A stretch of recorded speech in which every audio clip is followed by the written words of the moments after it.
Bonjour! Welcome! In this explainer, we're going to crack open one of the most useful skills in any language, talking about the future. And today, we are diving deep into French. It's a really good question, isn't it?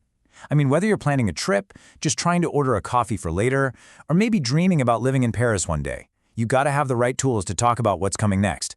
And that is exactly what we're gonna break down today. So by the end of this, you're gonna walk away with 3 really powerful ways to talk about the future with total confidence. We'll cover what you're going to do, what you will do, and even what you would do. All right, let's get right into it. Okay, first up is the most common and honestly probably the easiest way to talk about the future. This is for all the stuff that's right around the corner. It's called le futur proche. Now, what's so cool about this is how logical the structure is. It's almost a mirror image of English. You just take the verb aller, which means to go, use it in the present tense, and then you pop the main action verb right after it in its original form. That's it. Super simple. Let's just look at these examples. I'm going to eat becomes je vais manger. See that? Vais is just the I form of aller, and manger doesn't change at all. The same exact pattern works for nous allons voyager and elle va étudier. The first verb changes depending on who's talking, but the second one stays the same. You've totally got this. All right, next up, we've got a tool for talking about things a little further down the road, or for making predictions. This is your I will future. And in French, it's called le futur simple. So the structure here is a little different, but don't worry, it still follows a really clear pattern. For most verbs, you take the entire infinitive, the to-do version of the verb, and you just tack a special ending right onto it. And those endings are always the same: ai, as, a, ons, es, on. So what does this look like in the wild? Well, you take parler, add the ai ending, and boom, je parlerai, I will speak. Or take réussir, add as, and you get tu réussiras, you will succeed. It's a super clean and efficient system once you get the feel for those endings. Okay. Of course, French has to throw a few irregulars at us, right? But here's the good news. You only need to learn a new stem, not a whole new set of rules. The endings, they stay exactly the same. And verbs like être, avoir, aller, and faire are so incredibly common, you'll see these future stems, ser, or, ir, faire, all the time. They'll become second nature before you know it. So now we have 2 different ways to talk about the future. Which kind of begs the question, right? What's the real difference between them? When do you choose one over the other? And this is the absolute key difference. Je vais lire feels immediate. It feels certain. It's a plan. Like, I'm going to read this afternoon.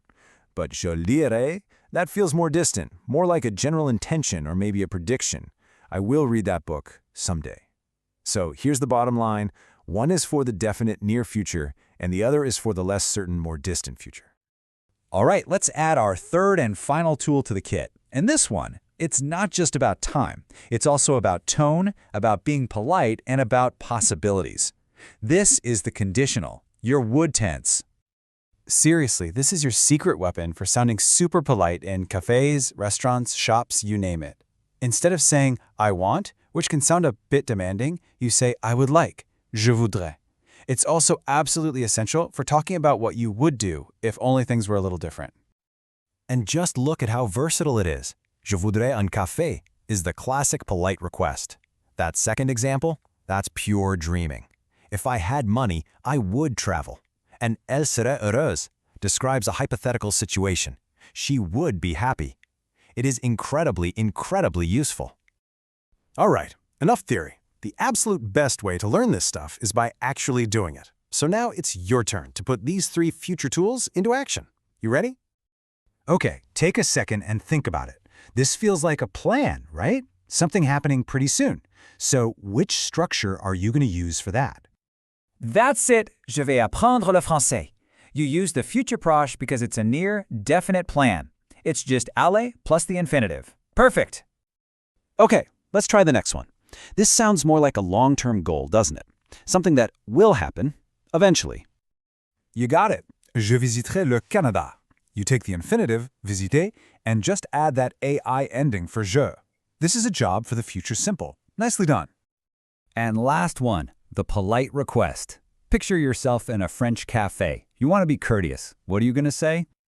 Je voudrais un thé, s'il vous plaît. Yep, that's the one. The conditional form voudrais is your absolute go-to for saying I would like. Fantastic job.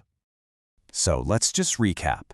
The main thing to remember is you now have this awesome toolkit. For your immediate plans, you're going to use the Futur Proche.